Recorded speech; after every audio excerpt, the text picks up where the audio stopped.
Spolužáci, vážení učitelé, jsme moc rádi, že jste se tu dnes sešli na našem představení.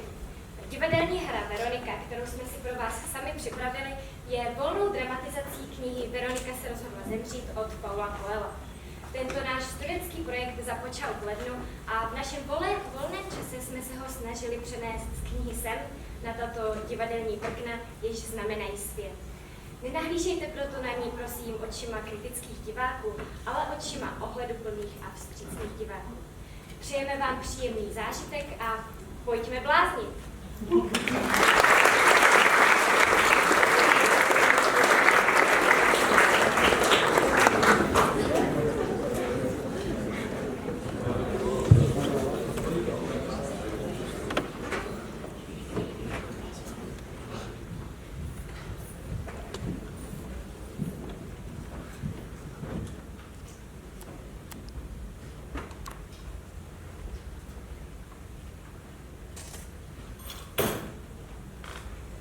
Dnes to konečně udělám.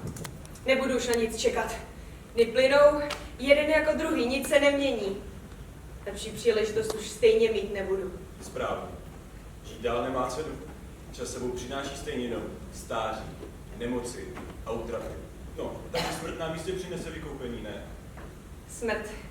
Takový legrační pojem. Kolikrát už jsem měla příležitost spáchat sebevraždu. Je tady tolik možností. Můžeme skočit z mostu, nebo na sebe svrhnout regál v knihovně. Oběsit se, podřezat se. Ale chci odejít čistě. Kvůli rodičům. Na smrt své dcery si nakonec zvyknou, ale na rozdrcenou lebku se asi zapomenout nedá. No prosím, ať tedy spolikáš všechny ty svoje pilulky. Si vezmeš život, když se nenachází nic, za co by stálo žít. Tak už abych s tím začala.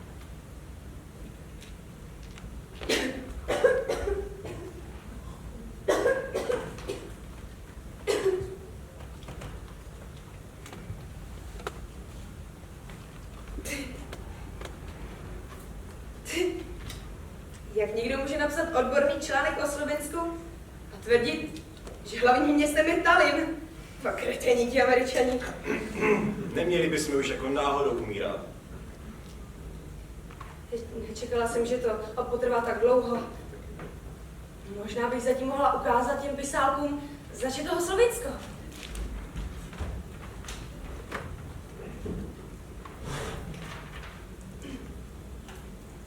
Vážená redakce, jmenuji se Veronika Deklava a váš poslední článek mě velice urazil. Naším hlavním městem je přece Lublaň. To jste všichni tak pomatení. Měli byste sednout ke stolům a něco si o světě přečíst. Není divu, že přibývá sebevražd. Rozumných ubývá, neboť se přizpůsobují hloupým, jako jste vy. Až nakonec skončí stejně beznadějně pomatení. Naštěstí jsem se rozhodla pro odchod. Nic tady stejně nezmůžu. Nebudu nikomu na obtíž, jen mě pak odnesou. Nikdy nebude žádný nepořádek, ani žádná krev. Nerada dělám problémy ostatním, ale o tom vy asi nic nevíte. Tak vám tedy přeji pěkný zbytek života. S Bohem, Veronika Deklava. Tak, to by pro začátek stačilo. Správně.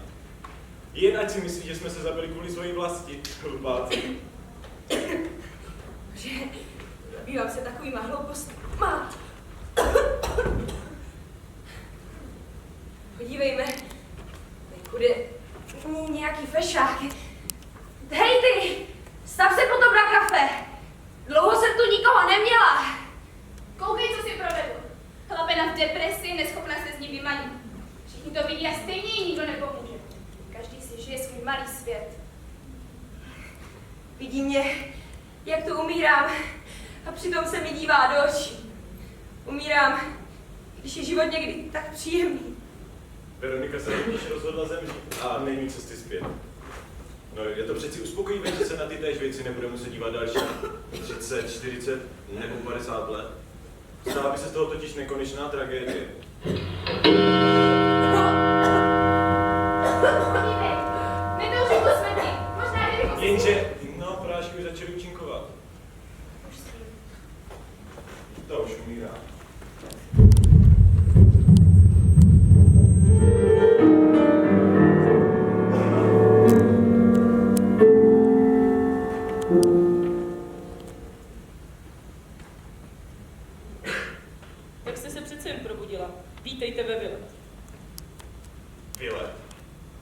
kontroverzní léčebna. To nás jako fakt šoupli semka. Jestli si myslí, že teď zůstaneme jenom jediný den, Nikdo z bilet ještě nikdy neutekl. Takže být tebou pustým plán děku z hlavy. Nakonec to tu není tak špatné. Lidé se tu skrývají kvůli dluhům, rodinným neshodám, stresu. Je tu mnoho zcela normálních lidí. Moje teta taky spáchala sebevraždu. Posledních pár let jenom ležela, kouřila, tloustla a nadávala. Jediné, co jí potkalo, byla strýcova nevěra. To bylo. Nádobí létalo vzduchem stejně rychle jako nadávky. Manžel se nakonec s milenkou rozešel a teta začala brát více datu. Pak nám jednou oznámila, že se zabije. Ten den, kdy si doma pustila plyn, mi nechala na záznamníku vzkaz. Tak klidnou jsem ji ještě neslyšel. Pak už jenom zakašlala a byla slyšet ráno, jak spadla na zem. A to odporné, nekonečné ticho. Nevím, jestli toho litujete, nebo pořád chcete umřít. Mně je to jedno. Já vám mám dát injekci.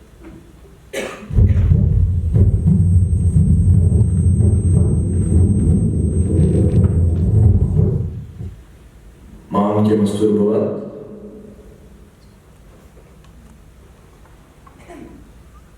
Můžu jít už domů?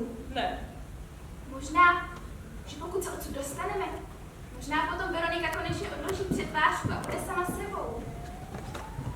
všichni moc dobře víme, že by se nic nezměnilo. Navíc, dívá už dlouho nezůstane, tak to radši skoncovat teď, než čekat celý život. Pane doktore. Taky vás zdravím. Myslíte, že byste nám mohla dát chvíli tady se slečnou Michalovou? Jistě. Těší mě slečnou Michalovou. Jmenuji se Igor. A tohle je Tak moje... dlouho už jsem tady. Skoro týden. Můžeme jen děkovat Bohu za to, že jste stále tady. Řekněte nám své jméno, adresu a datum narození. Veronika Deklava, náměstí. Náměstí. Podávali jsme vám trvalé sedativa. To vám mohlo způsobit menší výpadky paměti. Snažte se tedy odpovědět na všechno, na co se vás zeptám. Takový absurdní otázky. Kdyby radši předepsali nějaký léky a pustili domů, kde může v klidu zemřít. Ale no tak počkej, jsme v blázinci, vždyť nemusíme mít všech 5 pohromadě. Je to tu takové uvolněné. Dokonce i Veronika se tu cítí dobře. Se všemi těmi jmény a fakty. Získává zpět názory, vzpomínky. A především svoji touhu zemřít, ne? Dobrá, tedy. Jak dlouho tu budu muset ještě zůstat? Můžete jí to říct. Stejně se to nakonec dozví. No dobrá, vy sama jste si učila svůj osud. Následky vašeho nezodpovědného činu jsou takového. Během komatu vyvolaného narkotiky došlo k nekrozi svalů srdečních. Nekomplikujte to. Běžte rovnou k věci. Zkrátka máte nenapravitelně poškozené srdce a brzy se úplně zastaví. Co to znamená? Zastava srdce znamená jediné. Fyzickou smrt. Nevím, jestli jste věřící, ale Kolik mi ještě zbývá času? 5 až 6 dní. Takže jsem přece jenom uspěla. To uspěla.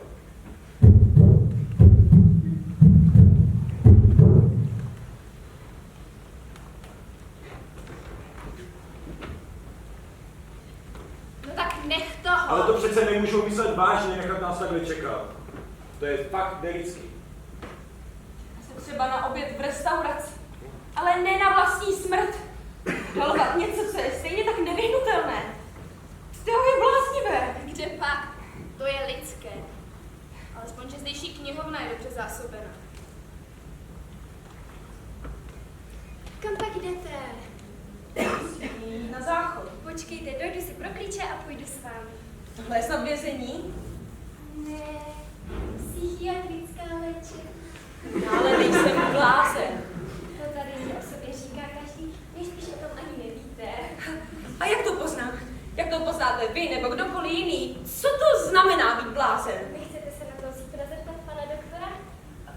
Já, Jestli nechcete dostat další injekci, tak počte.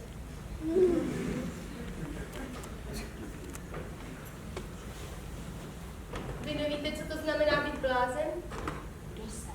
Jsem Zetka, ale to teď není podstatné, pojďte se. Kriste pane, když to tak paktovat se s nějakýma šílencama. Ale přesto znamená být blázen? Jsou to vrcholoví sportovci nebo bohemsky žijící umělci? Co je normální a co už není? Myslím, že promluvit si s jedním takovým bláznem může spoustu věcí objasnit. Víte, já ale nejsem blázen. Já jsem jenom zkrachovalý sebevrah. Bláznem může být každý, kdo žije ve svém vlastním světě, třeba schizofrenik, psychopat nebo maniak. Prostě každý, kdo je jiný než ostatní. A vy jste blázen?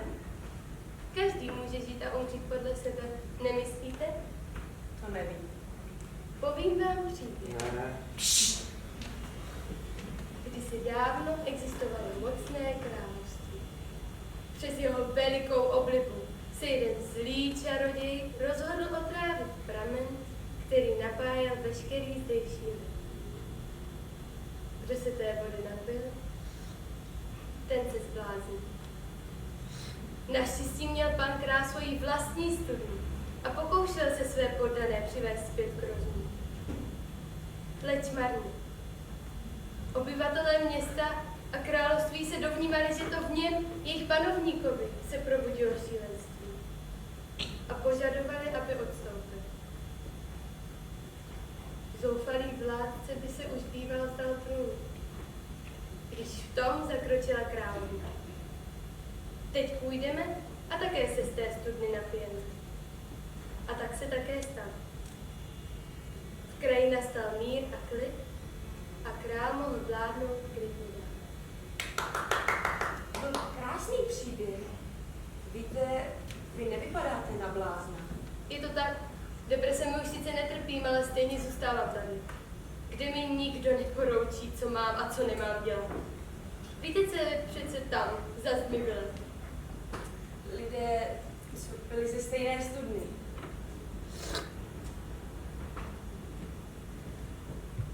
Řekli nám, že umřete. Jo, to dobře. Ale za 5 nebo za 6 dní. Víte, vlastně přemýšlím, jak to celé urychlit. Kdybyste mi vy nebo někdo jiný tady mohli třeba sehnat nějaké další prášky. Mé srdce by to tentokrát už jistě nevydrželo. Já bych zachránila. Prosím vás, žijte se do mé situace a Můžu vám pomozte. dělat sama, ale jestli se budete vzpírat, zavolám si nikoho na pomoc. Veroniko, šetřete si síly na to, o čem jste mi povídala. Ale teď běžte spát. Slečno Veroniko, je na čase podstoupit sluneční lázeň.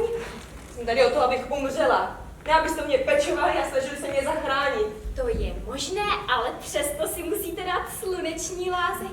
Co vy jste tady blázní? Venku je chladno, mraky jsou neprostupné a posunutí ani památka. Dobrá, ale nezapomeňte, že je tam stále dostatek světla a to je nejlepší lékař.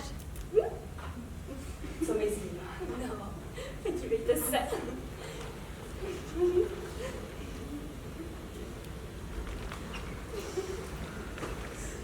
Nemá cenu se s ní hádat. Nakonec, proč se neprojít? Čerstvý vzduch vždycky osvěží. A alespoň co to může porozhlédnout. A zjistit, jak by se odsud dalo utéct.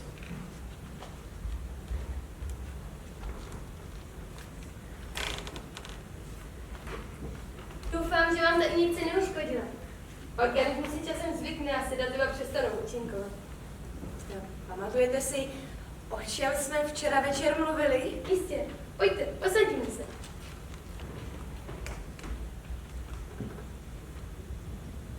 Je sice chladněji, ale je krásné ráno. Mám ráda ponurejší počasí. V takových chvílích mi připadá, že se mnou příroda soucítí. A je mi hned líp. Mluvili jsme o mé prosbě. Takže Takže? Tady uvnitř existuje určitá skupina lidí, která si říká Brothers. Jsou to muži a ženy, kteří měli ústav už dávno opustili. My mohli sehnat nějaké prášky?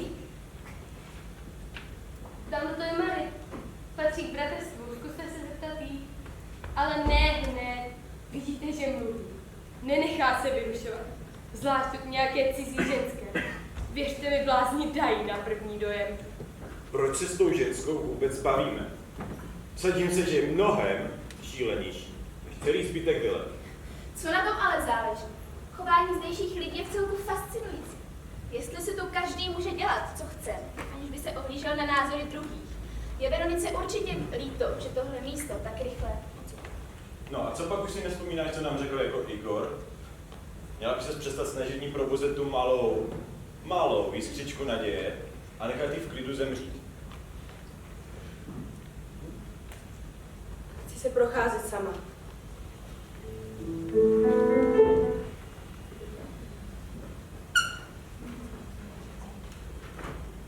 Co tu chcete? Já jdu jen tak okolo. Otočí se a zase projde okolo. Co to má znamenat? Veroniko, uklidni se. Přece víš, že zvládat tyhle situace, ne? Hezky v klidu a hlavně s odstupem. Zase jí nutíš ty svoje nesmysly. Už jde o práci, rodinu nebo o sex. Hlavně, aby všechno na oko fungovalo. Naučil si jí dávat přesné dávky emocí na to, aby uspokojila ostatní. Teď ani neví, jak se sama sebe zastat. No přece nejde. Nemůžu si kazit své poslední chvíle nějakou bandou bláznů. Veroniko, pro Krista, aspoň jednou mě poslechni. Ale nemůžeš jen tak přejít. Co je to? Běž a ukaž jim, že jsi ještě neumřela.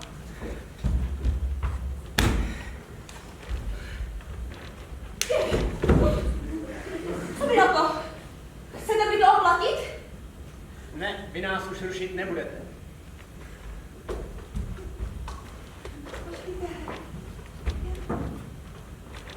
Já se moc omlouvám.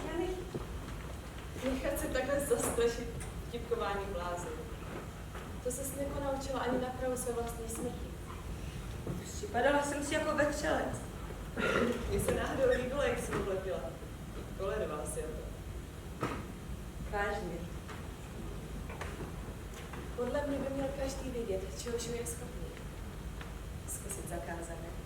Prožít slast. Zbavit se předsudků. Neměla by se zabít a nevidět, kam jsi schopná zajít. Slečno, Veroniko, je na čase podstoupit sluneční lázeň.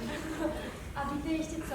Běžte spát. Hodným holčičkám se zdá o andílcích a o Nemluvte chlapcích. se mnou jako s malým dítětem. Jsem žádný ustrašený blázen. Ale no tak. Co je? Jsem zuřivá, mám hysterický záchvaty, respektuji sebe ani životy ostatních. Máma, zvolám si posily a dám mi sedativa. Žádné posily sem volat nebudu. Jestli ještě nechcete jít spát, nemusíte. Ne? Co byste teď ráda dělala? Já. Zahrál bych si na klavír. Prosím, dělejte si, co se vám zlíbí. Mám dceru ve vašem věku. Hned jak vás sem přivezli se všemi těmi hadičkami a infuzemi, jsem ji ve vás uviděla. Proč by si někdo tak mladý a krásný sáhl na život? Proč by si někdo pokoušel jít proti přirozenému řádu věcí? Nejspíš proto, aby se zbavil někoho, koho z duše nesnáší. Jo. A Veroniku, kdyby jsi věděla, že jsou v tobě i jiné, lepší stránky. Nevím. Pokuste se na to dneska večer přijít. Káča pitomá. Neměla se mě na to vůbec ptát. Akorát to ve mně probouzí touhu žít. Na to už je pozdě. Přesně tak. Když se pro něco rozhodneme, no tak to dokážeme dotáhnout až do konce. Jistě, dokáže se tvářit jako nezávislá žena, ale přitom zoufale touží po něčí společnosti. Podívej na ní, jak je prázdná. Veronika poprvé. Veronika podruhé. Veronika po třetí. Otevřela brány Svého svého osobního osobního pekla. pekla.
Eduarde, já umřu.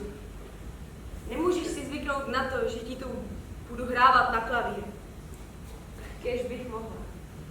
Ale už je pozdě na to měnit svá rozhodnutí. Chápeš?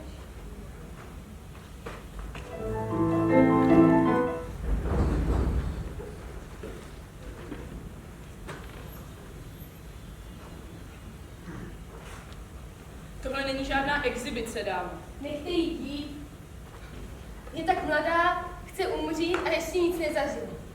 Jo. Řekněte jí, co se bude dít, jinak se poleká. Této injekci je inzulín. Inzulín se používá ke snížení hladiny cukru u diabetiků. Když je dávka větší než je běžné, přivodí uživateli komatózní stav. Přesně to se teď stane. Nastane stav uměle vyvolaného komatu. Ale to je hrozné. Lidé přece bojují, aby se z komatu probrali, ne aby do něj upadali. Stejně tak bojují, aby žili, ne aby páchali sebevraždy. Navíc krátkodobé kóma přinese organismu odpočinek. Tetko, vždyť ty jsi úplně normální. Ten příběh, co jsi mi vyprávěla, proboha. Zbytečně se namáháte, už vás stejně neslyší. Co jste to udělali? Jen svou povinnost. To nemůže být normální. Okamžitě ji zbuďte, nebo zavolám policii. Uklidněte se, vás Zetko! Zetko, Ale to není tak špatné. Právě naopak, je to jediný způsob, jak se odpoutat ode všech starostí. Deprese. Taková hloupost. Co jiného může ale holka čekat, když se zamiluje do mužského, který žije za oceánem a má manželku?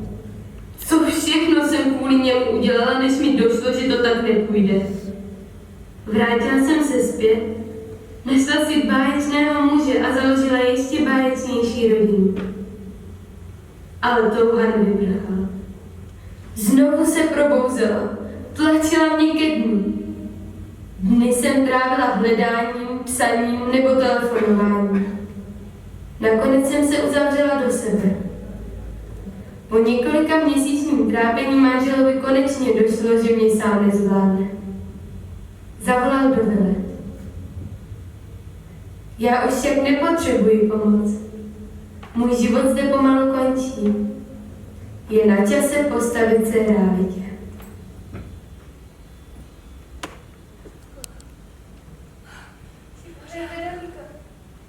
Jak ti je?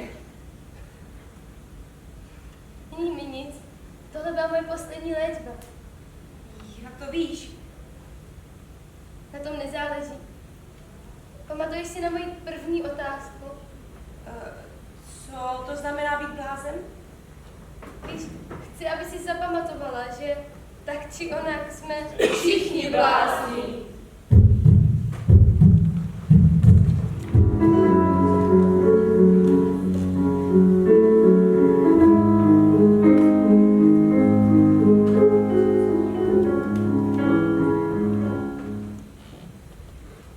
Co máme dneska na programu?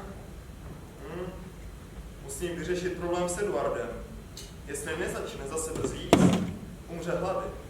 Pravda, je statný a celkem vysoký. Neměl by na nitrožilní výživě zůstávat příliš dlouho. Jinak to nevypadat jako kostlivec. Co by na to asi řekl jeho otec? Jeden z nejvýznamnějších velvyslanců Slovinské republiky. A jo, toho to tak zajímá. Dokud Eduard žije a dokud on sám pobírá dostatečně velký plat na pokrytí léčby ve vile, pak je všechno v pořádku, ne?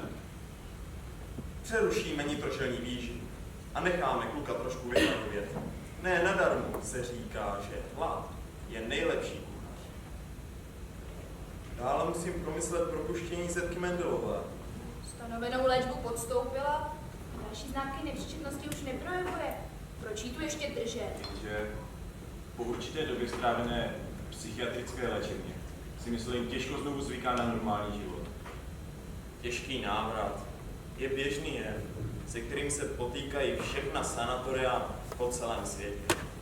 Kéž by se někomu konečně podařilo skoncovat s vitriolem, jedem, který trápí lidské duše. Jméno člověka, kterému by se to podařilo, by navždy vstoupilo do lékařských dějin. Veronika představuje skvělou příležitost. Nic jí v životě nechybí, stejně je úplně prázdná. Její otrava bifidolem je velice vysoká. No jen se na to podívejte. Mnohé výzkumy prokazují, že s rostoucí životní úrovní se zvedá i počet osob s psychickými poruchami. Takže člověk zežije pouze tehdy, může-li si to dovolit. Čím šťastnější mohou lidé být, tím jsou nešťastnější. Jsem matka Veroniky. Prosím, pojďte dál. Jak je na tom moje dcera? Zatím ještě nevíme nic s jistotou. Já to nechápu. Nikdy jsem neměla špatně. S manželem máme pevný vztah.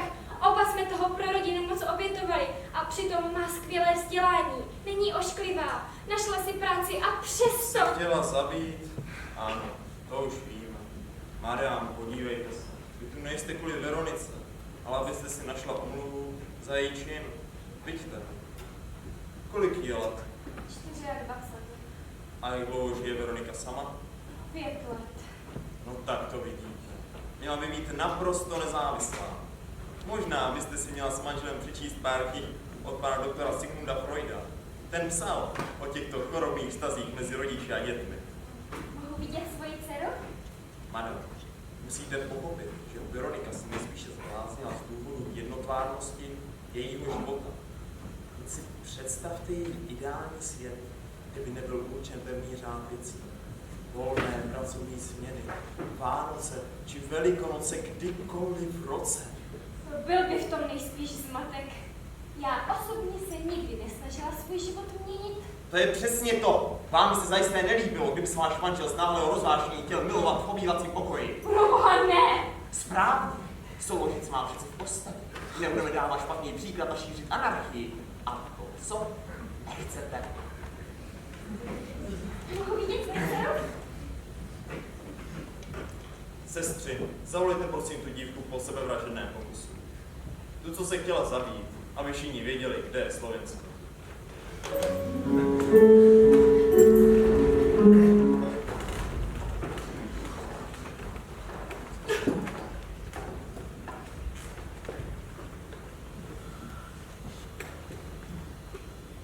Já už svoji matku ale nechci vidět. Nemám si světem už nic společného. Vážně si to nechcete ještě rozmyslet? Možná je to vaše poslední příležitost. Kdyby se setkali, trpěli by přitom obě. Bude lepší. Když ji matka bude považovat za mrtvou. Konečně si uskutečnila svůj veliký sen. Hrát celou duší. Jejím jediným posluchačem je schizofrenie. Ale to nevadí. Dokáže obdivovat a nic nechtít. A to je hlavní. Ach, je tak hezký. Kež by se na ní podívala jako na ženu a nejen jako na umělku. Eduarde, jsem už unavená. Půjdu si odpočinout. Nekoukej tak na mě. Jinak se hned zamiluju. Přitom ty chceš jen trochu hudby. Ale ve mně je toho mnohem víc. Spoustu toho jsem objevila až tady ve Vilet. Mě jistě nebudeš postrádat až umřu. Schizofrenici jistě necítí smutek ani bolest. Veronika. Mám tě masturbovat? To bylo on? Veroniko, ať ti napadá cokoliv. Nedělej to. Marie v zahradě a může tady být každou chvíli. Neposlouchej ho. Jestli chceš něco udělat, udělej to hned teď. Na nic se neuhlížej. Ta žena venku v zahradě mi řekla, že mám zažít rozkoš. Zkusit nepoznané. Mohla bych snad dnes dojít dál než jindy.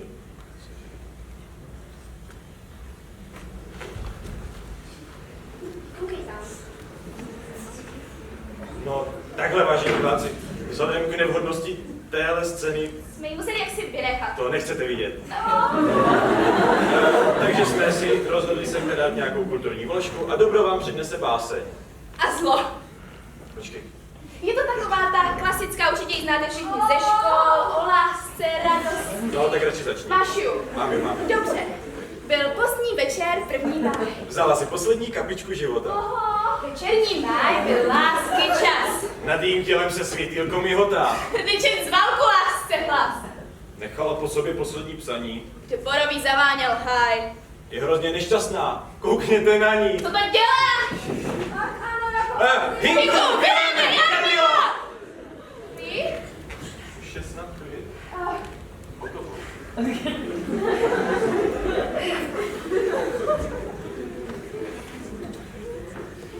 Tak, tohle je nepříjemný, ne? Co tak koukáš? Dělala jsem jenom to, co jsi mi sama poradila. Nechápu to. Celou tu dobu jsme měli vesmír na dosah, ale nikdy jsme nezatoužili ho ochutnat. Proč to neudělala dřív? Nevím, o čem to mluvíš. Mužů měla hodně. No to sice ano, ale to, co zažila nyní, zcela sama, žádný z nich nedá srovnat. Chci, abych mu ještě něco zahrála. Myslím, že si to zaslouží. Ale nejdřív mi prosím pověz, proč jsem se tak dlouho vyhýbala všem těmhle slastem, všem těm zakázaným představám. Ale Veroniko, nic toho, co se tu odehrálo, není zakázané. Tak proč tedy? Pořád se pídí po odpovědí. Na poznávání svého života měla myslet dávno předtím, než se pokusila se zabít, ne? Zadrž, teď nejde jen o Veroniku. Prostě nemůžeš chtít vysvětlení po nikom, kdo se před vlastním životem dobrovolně skrývá v blázinci. Možná není jediná, kdo potřebuje změnu. Už budu spát. Dobrou noc.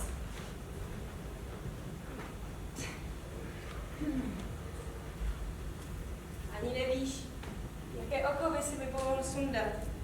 A to si se na to bláznoství rmkal. V duši klid a mír. Strach ze smrti je ten tam. Není to kouzelné? No jo, podle mě. To byla řečnická otázka.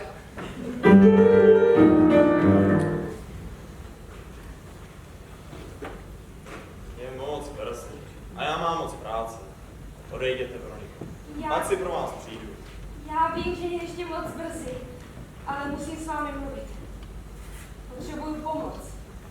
Vypadáte poněkud unaveně. Spala jste dnes dobře?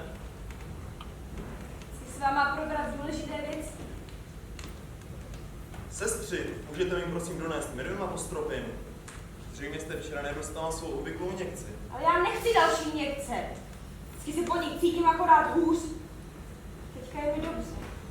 To vidím. Kruhy pod očima, únava, zpomalené reakce. Pokud chcete v klidu prožít své poslední dny, měla byste dělat přesně to, co vám říkám. Je přesně to, proč jsem tady. Chci tu trochu času využít podle sebe. Kolik mi ho vlastně zbývá? Můžete mi to říct na rovinu. Se svým osudem jsem už smířena. Tak kolik mi ho teda zbývá? 24 hodin. Možná i. Chtěla bych s vámi probrat dvě věci. Pokračujte. Za prvé, potřebuju nějaký lék, po kterém přečkám celý den i celou noc bez únavy. Nemůžu spát. Musím toho ještě hodně stihnout. A to druhé přání. Odejít odsud a zemřít někde jinde.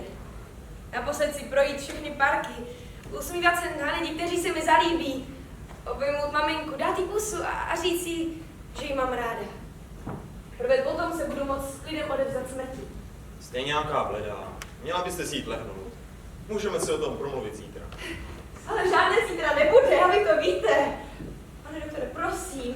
Veroniko, opravdu mám spoustu práce.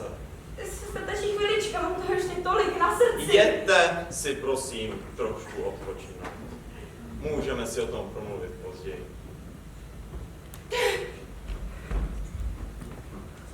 Stopy po vitriolu, mizivé. Jen nesmí přestat chtít. Sestři, zavolejte mi prosím Zetku. Je na čase všechny je pustit do světa. Veroniko. Proč za ní nejdeš? Proč si ji neodhalíš tak, jak ona včera tobě? Ale nevzrušuj se. Za týden umře, tak ničemu to stejně nevedlo. Jinak to zkusí. 3 roky se tu baví jenom s Marí, která nic stejně nechápe. Veronika není o moc lepší. Nutí ho otevírat staré rány. Kde pak? To jen nachází části, které si myslel, že jsou dávno z srdce. Jasně. Eduarde, to je ženské oddělení. Běžte radši tamhle do zahrady a užijte si rozpřesk. Dneska bude krásně. Já se to postarám.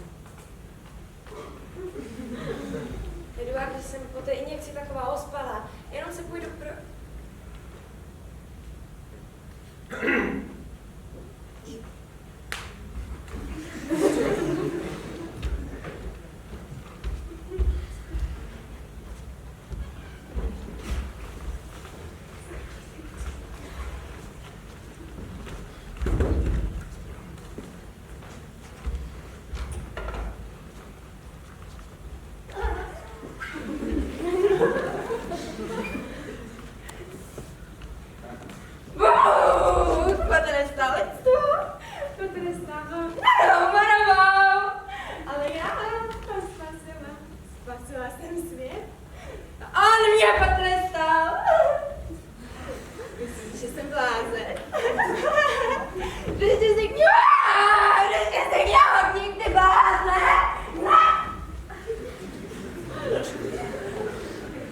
Eduarde, co tu děláš?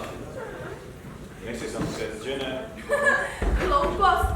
Nejdřív by se jistě alespoň rozloučil s Veronikou. Nebo ne? Co tu zkouší ten blázen? Jsme taky blázni. Eduarde, co to děláš? Vypadáš nervózně. Já už jsem tady celé roky. Rodiče se za mě nemusí nadále stydět. Vždyť už vím, jak svoje vidiny ovládat. Já vím. Nejspíše na čas odejít. No nedívej se tak na mě. To všechno kvůli té dívce. Jednou ze smrtí tě při mě se ptá, co my tady ještě pohledáváme. Už mě nebaví předstírat šílenství. Takže odejdeme? To přece nemůžeme jen tak. Ale vždyť nic není nemožné.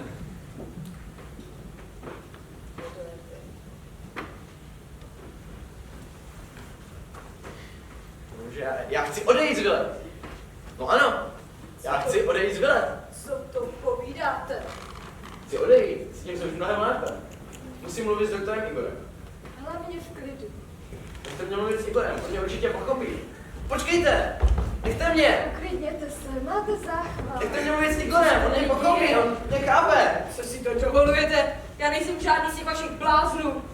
Veroniko. Ne. Ty nemluvíš. A rozhodně nevíš, jak se jmenuju. Ten večer u toho klavíru. Tam si nebyl se mnou, že ne? Byl, Veroniko. Po celou tu dobu. Kam ho vedete? Na jednu proceduru. Půjdu s tebou. To nemá cenu. Akorát se to vyděsí. Říkám, že půjdu s tebou.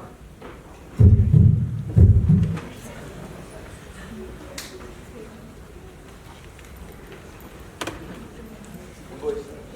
Nebolí. A navíc je to mnohem lepší než to.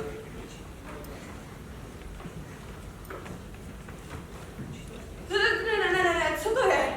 Bez něj by si mohl ukousnout jazyk. Připraveno na 130 voltů, 0,3 sekundy. Zkuste to. Přestalo.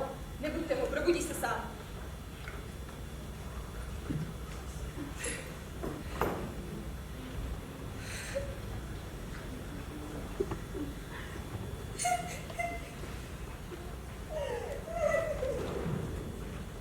Zbývá ti jen pár hodin života a ty si je rozhodně strávit u lůžka spícího muže. To se podobá lásce. Co to? Přišla jsem se rozloučit. Spíš zoufalství než lásce. Řekni, jak ho můžu milovat, když žije v jiném světě. Ale Veroniko, vždyť ty nemusíš řešit minulost ani budoucnost. Vždyť ti zbývá jen kratičká přítomnost. Neboj se a využij toho. Zetko, uvidíme se ještě někdy.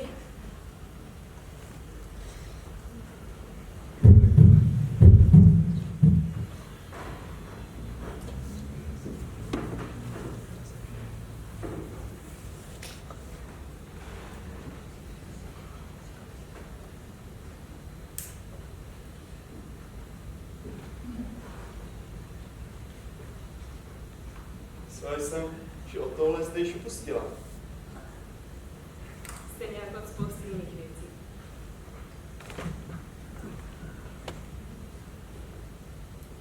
Co se děje, Marek? Povězte mi. Jsem už vylečená. Správná otázka je, jestli jste byla vůbec kdy nemocná. A byla? Jste odlišná osoba, Marek. To se snaží být stejný jako každý druhý. A to je podle mě velice vážná nemoc. Máte asi pravdu. 20 let jsem strávila obcházením pravidel, která si společnost vymyslela, aby mohla obcházet zase jiná pravidla. Aby bylo všechno stabilní, přehledné a na chlup stejné. Přemíra pořádku. To je to, co mě sem dovedlo. Přemíra všeho nepodstatného. Na svůj první základ si pamatuji, jako by to bylo včera. Seděli jsme s manželem v kině, dívali se na film, když tom z ničeho nic mě oklopila zcela jiná realita. Neostrá, nejasná, matoucí a bolestivá. V tu chvíli jsem si myslela, že umírám. Bohužel, to nebyla záležitost jednoho dne. Mozkové aneurisma, jak to později odborníci nazvali, se vracelo čím dál tím častěji. Oddělovalo mě to od práce, přátel, rodiny a nakonec i ode mě samotné. Nezbývalo nic jiného, než od toho všeho utéct. Nakonec jsem ráda, že se tu objevila ta mladá sebevražedkyně. Bůh ví, jak dlouho bych tu bez ní ještě zůstala trčet.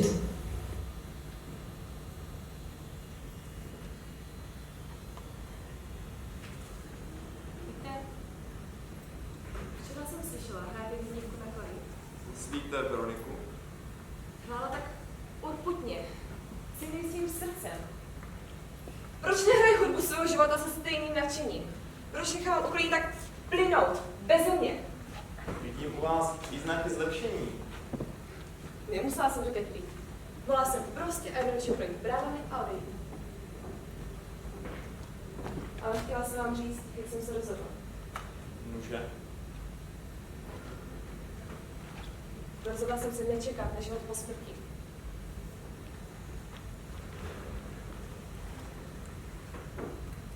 S Bohem, Igore. Ale, tady Marie něco přirostla k srdci. Bude mi chybět.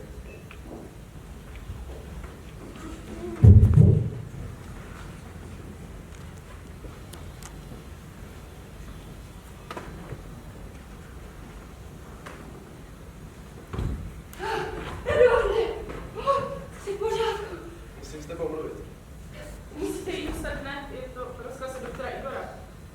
A další nic se už nepotřebují. Dneska jsem už měla jednu. Jak myslíte? Pane doktore, můžete... Nech ať ti dá. Už nemáme dost času.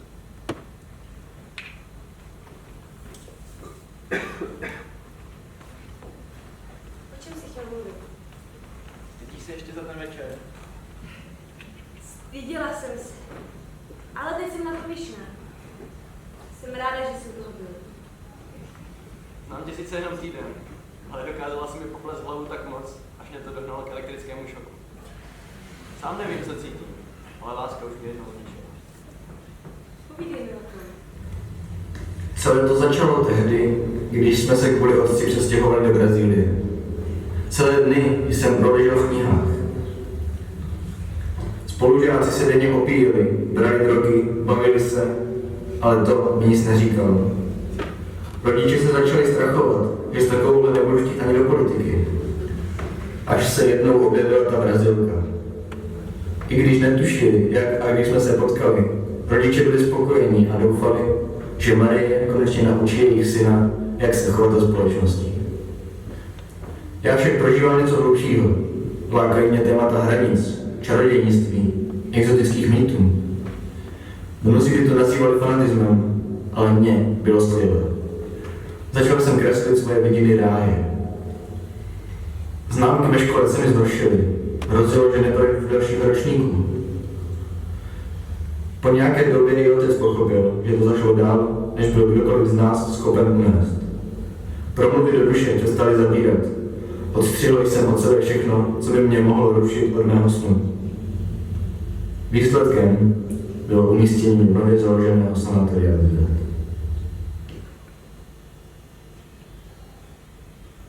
Láska musí mít opravdu dvě tváře. Svůj poslední den jsem chtěla strávit mimo tohle vězení, venku. Když jsem ale viděla, jak je ty ošetřovatelé vedou, tak bylo to jasné. To poslední, co chci v mém životě vidět, je tvoje tvář. Tak co to jdeme? Společně. Eduarde, víš, že to nepotrvá dlouho a já... Co pak chceš strávit své poslední chvíle v téhletý díře?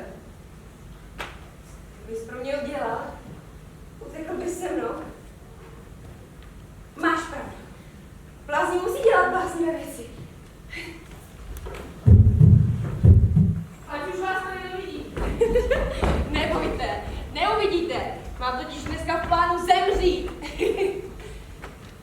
Když zase malovat své vidiny rány, že jo? Budu malovat tebe. To bys si měl dobře prohlédnout moji tvář. Ne, ale slib mi. Musíš začít malovat své vidiny ráje.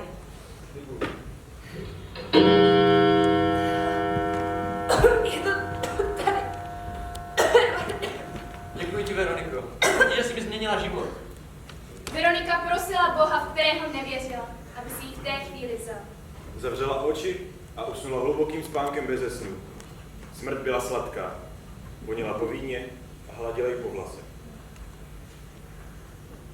To snad nemůžete myslet vážně! Já se moc omlouvám, já nechápu, jak se to mohlo stát bezpečnostně. Tohle mě ale nezajímá. Pojďte to tu radši ještě jednou projít.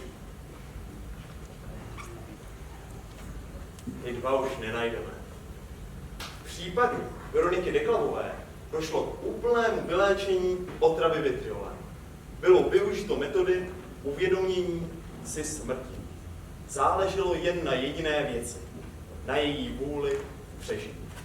Když povážíme, přijela jsem v komatu po sebevraždném pokusu a dozvěděla se, že bude týden mučivě pomalu umírat a k tomu ještě v blázenci. Je skoro až neuvěřitelné, že to přežila.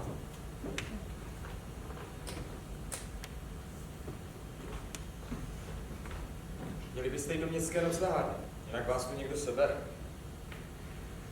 Díky injekcím stimulujícím příznaky těžké srdeční choroby se mi podařilo Veroniku zcela přesvědčit o tom, že si její konec nevyhnutelně blíží. Jak jsem předpokládal, toto vědomí zapříčinilo znovu nalezení její vůle žít. Eduarde, jak je tohle možné? Ježíš na zázraky. Ne. Tak to bys asi měla začít. Jediné, s čím jsem nepočítal, byl dopad Veroničina případu na okolí. Zetka, Mary, Eduard a mnoho dalších. Všechny přiměl její boj o holý život se zamyslet. Člověk asi opravdu musí dojít až na konec, aby pochopil, co všechno měl na začátku. Pojď, musíme jít. Počkej přece. Co chceš teď dělat? No žít přece.